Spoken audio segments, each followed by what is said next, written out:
নমস্কার। এক রাশ ভালোবাসা নিয়ে আমি পায়েল, রাতের লালকেল্লা থেকে। গতকাল সন্ধেবেলায় লালকেল্লা গিয়েছিলাম। দিনের আলোতে ছোটবেলায় বাবা মার হাত ধরে লালকেল্লা এসেছি। আপনারা অনেকেই এসেছেন। সূর্যের আলোর দাম্ভিকতা আর লালকেল্লার দাম্ভিকতা যেন সেদিন মিলেমিশে একাকার হয়ে গিয়েছিল। তাই দেখার ইচ্ছে ছিল রাতের চাঁদের স্নিগ্ধতার সাথে শাহজাহান নির্মিত ওই লালকেল্লার লাল পাথর কতটা চকচক করে। বিশ্বাস করুন বন্ধুরা, আমার ভাবনা চিন্তার বাইরে আমি চলে গিয়েছি। এত সুন্দর, এত সুন্দর তার স্নিগ্ধতা।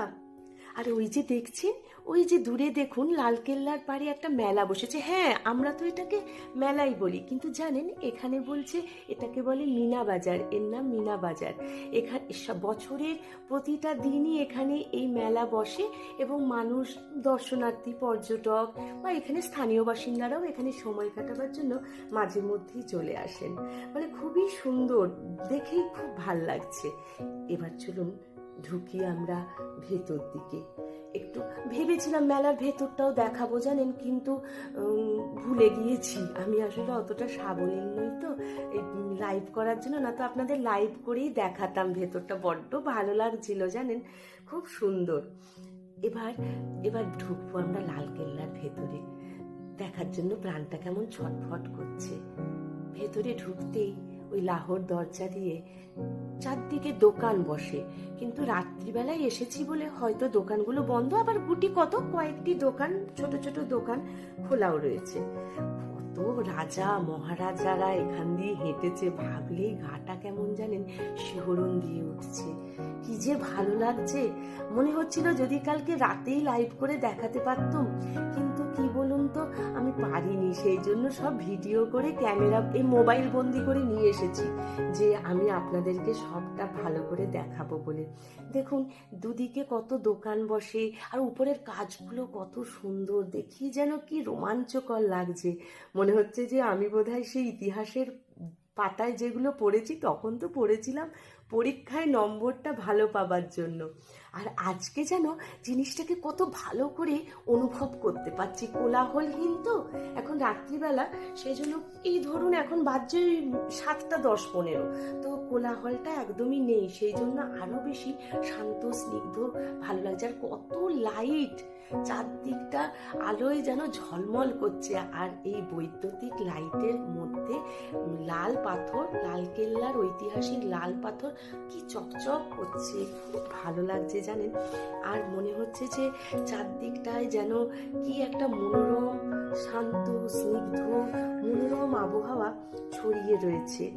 এখানে ঢুকেই যেন ইতিহাসের পাতাগুলো জল জল করে উঠছে। আর দেখুন ওই যে দূরে দেখতে পাচ্ছেন, এটা না একটা কত গাছ টবে করে করে লাগিয়ে রেখেছে, এবং গাছগুলিতে নিশ্চয়ই পরবর্তীকালে বড় হলে ফুল ফুটবে। এখনো ফুল ফোটেনি। যাই হোক, ওটা দূরে একটি ক্যাফেটেরিয়া রয়েছে, ওখানে আমি কফি খেয়েছি, আপনাদের সাথে পরে সেই গল্প শেয়ার করব। আর ওই যে দূরের ওই যে দেখতে পাচ্ছেন ওই যে একটা বিল্ডিংগুলো, ওই বিল্ডিংগুলোর ওই ওই লালকেল্লার ওই প্রস্তরগুলোর মধ্যেখানে একটি জায়গায় একটা শো হবে, যেটাতে ইতিহাসের সেই পৌরাণিক কাহিনীটা আমাদেরকে বলবে। তো সেই কাহিনীটি দেখার জন্য এটাকে লাইট শো বলা হয় আমাদের আশা। ওই যে ওই যে ওই যে দেখুন লাল জায়গাটা, হ্যাঁ ওইখানটাতেই হবে। এখন একটা প্রিভিয়াস শো চলছে, ওই জন্য আমাদেরকে ঢুকতে দেয়নি। আমরা একটু পরে ঢুকবো। আমরা টিকিট কেটে ভেতরে ওই ক্যাফেটেরিয়ায় অপেক্ষা করছি। আর দেখুন এই লালকেল্লার ইতিহাস যেন আমাদেরকে মানে কিরকম যেন মনে হচ্ছে যে প্রতি বছর এখানে পতাকা উত্তোলন হয়। দাঁড়ান ওই জায়গাটা আপনাদেরকে দেখাই, যেখানে প্রতি বছর আমাদের প্রধানমন্ত্রী পতাকা উত্তোলন করেন 26শে জানুয়ারি, 15ই আগস্ট। আমি দাঁড়ান আমার ক্যামেরাটা পাখিকে দিয়ে বলি, আমার মেয়েকে দিয়ে বলি ফটো তুলতে। এই দেখুন চলে এসেছি। এইখানে প্রতি বছর আমাদের প্রাইম মিনিস্টার এখানে এসে ঐতিহাসিকভাবে আমাদের পতাকা, জাতীয় পতাকা উত্তোলন করে, গায়ে কাঁটা দিচ্ছে। আমার মেয়ে তো ভীষণ খুশি এখানে এসে। দেখুন কিরকম ধেই ধেই করে নাচছে, সে যেন প্রাণ খুলে খুঁজে পেয়েছে। শুধু মেয়ে কেন বলি ভাই, সত্যি বলছি, আমরা প্রত্যেকেই ভীষণ খুশি হয়েছি। মনে হচ্ছে যেন কি একটা পেলাম আমরা, পুরো ফ্যামিলি, মানে আমি আপনাদের কাছেও রিকোয়েস্ট করব, যদি পারেন একবার দিল্লির দিনের আলোর লালকেল্লা তো দেখুন, আর রাতটুকুও দেখুন। এই আস্বাদ কেউ ছাড়বেন না প্লিজ, ভীষণ সুন্দর।